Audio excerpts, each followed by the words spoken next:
হয় ভক্ত ঈশ্বৰ হৰি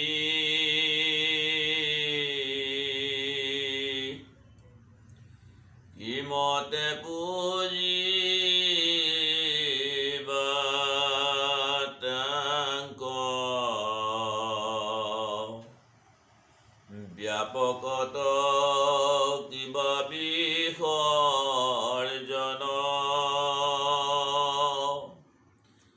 এটা অন্তমূৰ্তি শূন্য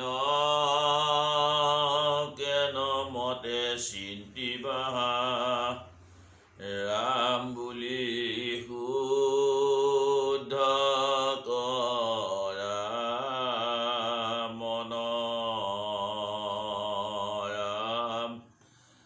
ৰাম বুলি শুদ্ধ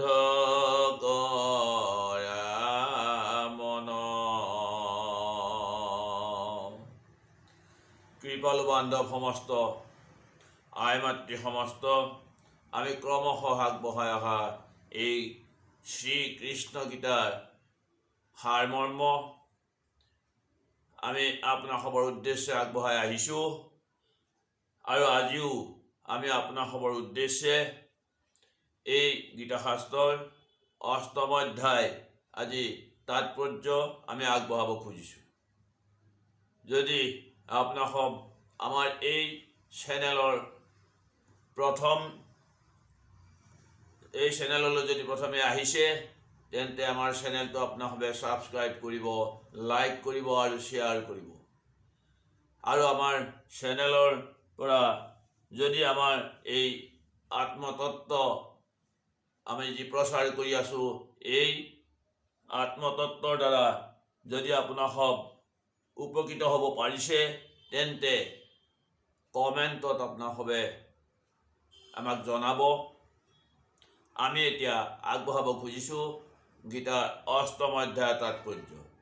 গীতাৰ অষ্টম অধ্যায়লৈ অহাৰ লগে লগেই ভগৱন্তই আৰু এই অক্ষৰ ব্ৰহ্মযোগ গীতাৰ অষ্টম অধ্যায়, এই অষ্টম অধ্যায় আৰম্ভ কৰাৰ লগে লগে অৰ্জুনে কৃষ্ণৰ প্ৰতি তেওঁ 7টা প্ৰশ্নৰ অৱতাৰণা কৰিছে। এই 7টা প্ৰশ্ন য'ত সপ্তম অধ্যায়ৰ অন্তত তেওঁ এই প্ৰশ্ন উপস্থাপন কৰিছিল আৰু তাকেই অষ্টম অধ্যায় আৰম্ভ কৰাৰ লগে লগেই সেই 7টা প্ৰশ্নকে লৈ তেওঁ অষ্টম অধ্যায়ত প্ৰৱেশ কৰিছে। আৰু এই অষ্টম অধ্যায় যাক অক্ষৰ ব্ৰহ্মযোগ বুলি ঘোষণা কৰিছে। তেওঁৰ সেই 7টা প্ৰশ্নৰ ভিতৰত তেওঁ অৰ্জুনে কৃষ্ণক সুধিছে যে হে প্ৰভু, হে পুৰুষোত্তম, ব্ৰহ্মনো কি, অধ্যাত্ম কি, কৰ্ম কি, অধিভূত কি, অধিদৈৱ কি, অধিযজ্ঞ কি, এই শৰীৰত এই অধিযজ্ঞ কেনেকৈ থাকে আৰু শেষত এই যজ্ঞৰ অধিষ্ঠাতা কোন, আৰু আপোনাকনো আমি কেনেকৈ জানিব পাৰিম। এই 7টা প্ৰশ্নৰ অৱতাৰণা কৰি অৰ্জুনে এই অষ্টম স্কন্ধ তেওঁ প্ৰৱেশ কৰিছে। এই 7টা প্ৰশ্ন আৰু এই 7টা প্ৰশ্নৰে উত্তৰ দিবলৈ কৃষ্ণই যথাযথভাৱে তেওঁ আগবাঢ়ি গৈছে। এই নিজৰ যিটো স্থিৰ ভাৱ, নিজৰ স্থিৰ ভাৱটোক কোৱা হৈছে অধ্যাত্ম, আৰু যি অক্ষয় অৰ্থাৎ যাৰ ক্ষয় নাই সেয়ে হৈছে অক্ষৰ, আৰু সেই অক্ষয়ে হৈছে সেই অক্ষৰ ব্ৰহ্ম যাক পৰম ব্ৰহ্ম বুলি কোৱা হৈছে। আৰু এই যজ্ঞ এই দেহটোত থকা ভগৱন্তই নিজেই কৈছে যে এই দেহত মই অধিযজ্ঞ, যজ্ঞৰ অধিষ্ঠাতা যিহেতু ভগৱন্ত নিজেই বুলি স্বীকাৰ কৰিছে, গতিকে তেওঁ অব্যক্ত স্বৰূপত এই স্থিৰতে এই শৰীৰতেই তেওঁ অধিযজ্ঞ হিচাপে স্থিতি লৈ আছে। গতিকে ভগৱন্তই ক্ৰমান্বয়ে তেওঁৰ কৰ্ম, যিবিলাক কৰ্মৰ দ্বাৰা যি কৰ্ম কৰিলে আৰু কৰ্মক জানিবলৈ বাকী নাথাকে, সেই কৰ্ম, যিবিলাক কৰ্ম কৰাৰ পাছত কৰ্মৰ আৰু বাকী নাই, কৰ্ম সম্পূৰ্ণ হ'ল, সেই কৰ্মকেই বেদ, অৰ্থাৎ আমি বেদক জানিবলৈ হ'লে, পৰমাত্মাক জানিবলৈ হ'লে আমি আগবাঢ়ি যাব লাগিব ক'লৈ? এতিয়া আমি এই অবিদিত পৰমাত্মাৰ ওচৰলৈ। অবিদিত পৰমাত্মাক জনাৰ যিটো সাক্ষাৎ কৰাৰ যিটো বুদ্ধি, আৰু তাৰ নামেই হৈছে বেদ।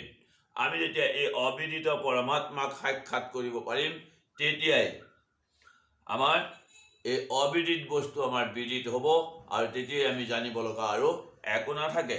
গতিকে আমি যিহেতু অবিদিত পৰমাত্মাক আমি জানিবলৈ চেষ্টা কৰিলোঁ, আমি য'ত ব্ৰহ্ম কি, আমাৰ যেতিয়া 24 তত্ত্বৰে গঠিত এই দেহত যেতিয়া আমাৰ চৈতন্য শক্তি যেতিয়া প্ৰৱেশ ঘটা নাই, তেতিয়ালৈকে আমাৰ ইন্দ্ৰিয় সমস্তই যিহেতু সঞ্চালন কৰা নাই।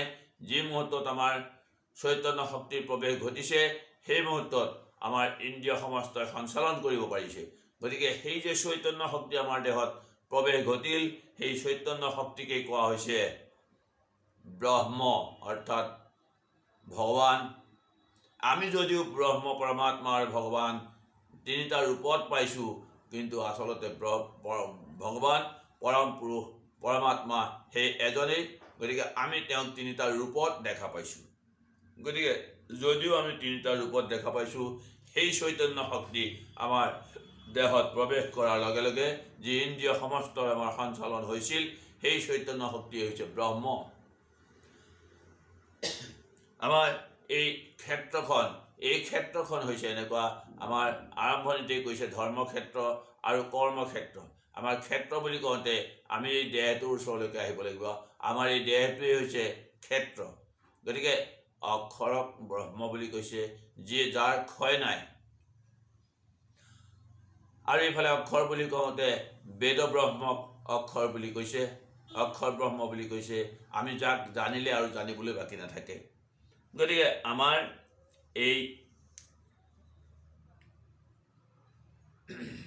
আমাৰ যিটো উপলব্ধি, আমি পৰম ব্ৰহ্মক উপলব্ধি কৰা আমাৰ যিটো অনুভৱ, পৰম ব্ৰহ্মক উপলব্ধি কৰিব পৰা আমাৰ যিটো অনুভৱ, সেইটো হৈছে আমাৰ পৰম ব্ৰহ্ম। পৰম ব্ৰহ্মক আমি উপলব্ধি কৰিব পাৰিছোঁ, আৰু সেইটোকে আমি কি বুলি ক'ম? আধ্যাত্ম বুলি ক'ম। পৰম ব্ৰহ্মক যেতিয়া আমাৰ উপলব্ধি হ'ব, সেইটোৱে হ'ব আমাৰ আধ্যাত্ম। গতিকে আমাৰ এই আধ্যাত্ম উপলব্ধি হোৱাৰ লগে লগে আমাৰ এই ভূতৰ অধিষ্ঠাতা কোন? ভগৱন্ত নিজেই।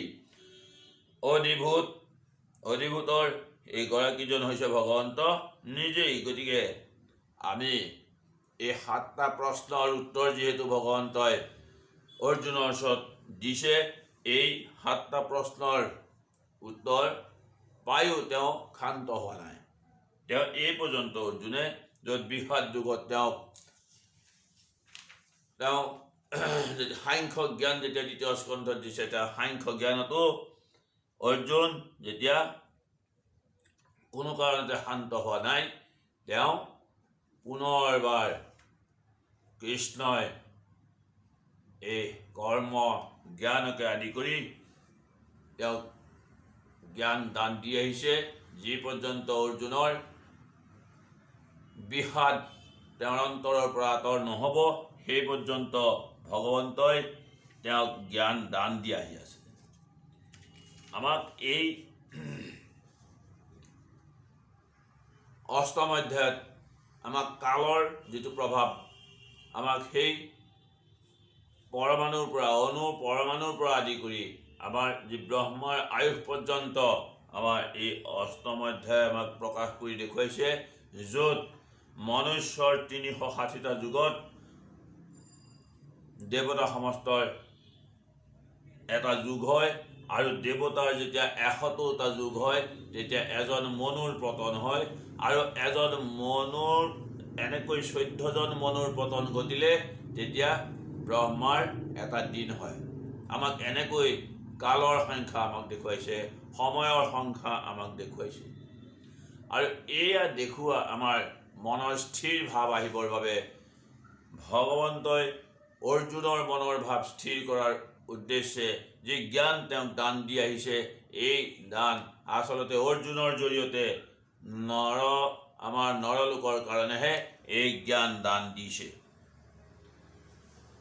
আহি তেওঁ অষ্টম অধ্যায়ত জীৱৰ গতি সম্পৰ্কে তেওঁ আলোচনা কৰিছে। যিসকলৰ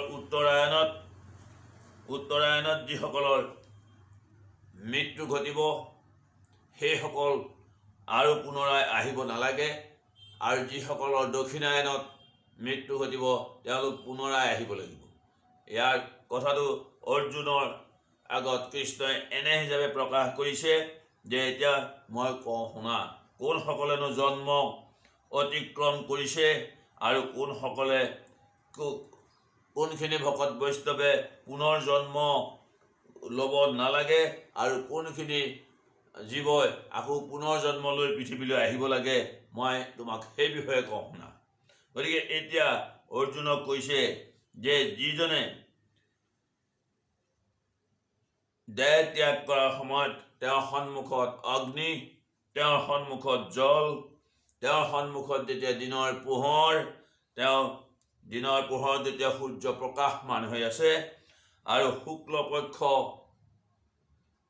যেনেকৈ শুক্লপক্ষৰ চন্দ্ৰ যেনেকৈ বাঢ়ি আছে, উত্তৰায়ণত নিৰভ্ৰ আৰু সুন্দৰ আকাশ যেতিয়া নিৰ্মল হৈ আছে, সেই সময়ত যিজন যোগীয়ে দেহ ত্যাগ কৰিছে তেওঁ নিশ্চয় ব্ৰহ্মকেই প্ৰাপ্ত হ'ব। কাৰণ ব্ৰহ্ম তেজৰ প্ৰতীক আৰু দিন হৈছে বিদ্যাৰ প্ৰকাশ, শুক্লপক্ষ নিৰ্মলতাৰ প্ৰতীক। আমাৰ বিবেক, বৈৰাগ্য, সম, দম, প্ৰজ্ঞা আৰু তেজ, এই 6টা ঐশ্বৰ্য হৈছে আমাৰ যি শুক্লপক্ষৰ আমাৰ উত্তৰায়ণ গতি 6টা মাহৰ কথা যি শাস্ত্ৰই আমাক দেখুৱাইছে, সেই 6টা মাহেই হৈছে এই 6টা ঐশ্বৰ্য।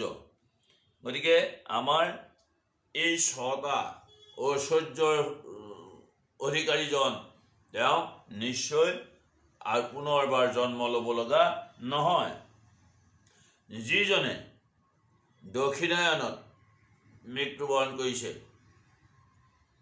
অৰ্থাৎ যিজনে একমাত্ৰ অন্ধকাৰময় আকাশক লগত লৈ তেওঁ অবিদ্যা আৰু অন্ধকাৰ আকাশ য'ত ধোঁৱাৰে ঢাক খাই আছে, য'ত কৃষ্ণপক্ষৰ জোন য'ত ক্ষীণ হৈ আহি আছে, সেই সময়ত এই 6টা বিকাৰ লৈ লোভ, মোহ, কাম, ক্ৰোধ, মদ, মাৎসৰ্য, এই 6টা বিকাৰ লৈ যিসকলে দেহ ত্যাগ কৰিব লগা হৈছে, সেইসকলে পুনৰবাৰ পৃথিৱীত জন্ম ল'ব লাগিব।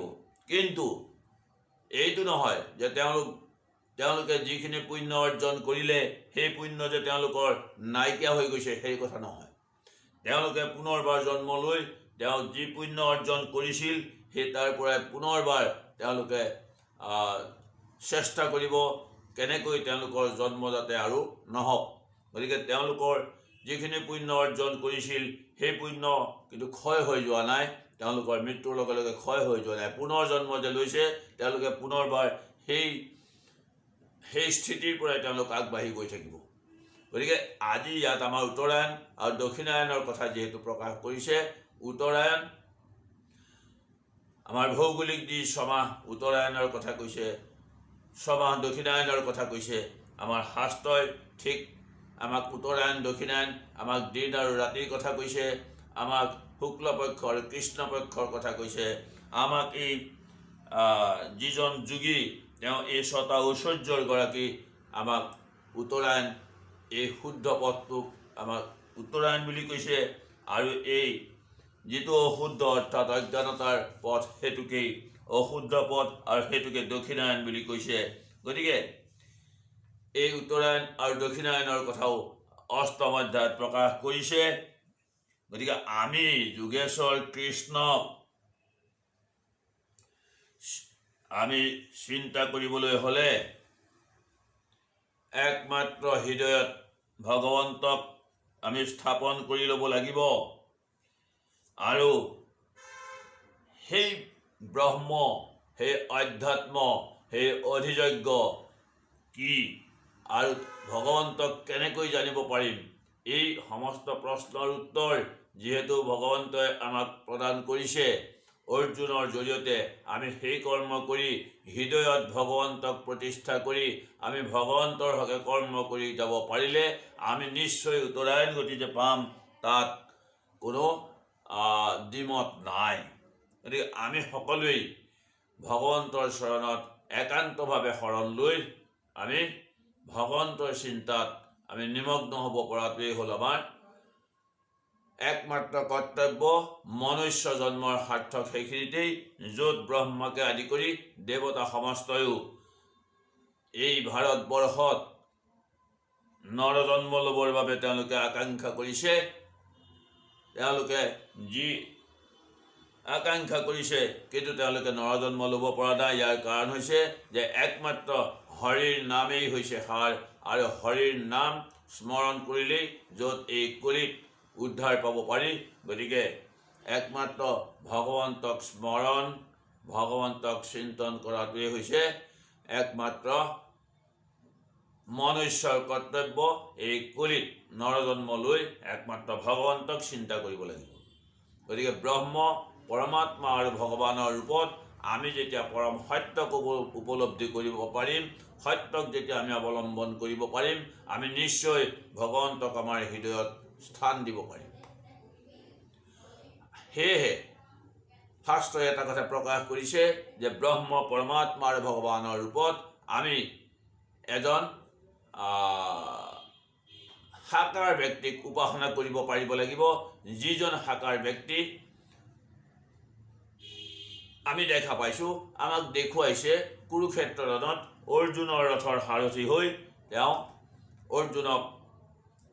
অৰ্জুনৰ ৰথৰ সাৰথি হৈ কুৰুক্ষেত্ৰ ৰণত তেওঁ অৱতীৰ্ণ হৈছে আৰু অৰ্জুনক জ্ঞান দান দিবৰ বাবেই তেওঁ অগ্ৰসৰ হৈছে। কৃষ্ণ, আমি অষ্টম অধ্যায়ৰ এই তাৎপৰ্য আমি ইমানতে সামৰি আপোনাসৱৰ চৰণত আমি সেৱা জনাইছোঁ।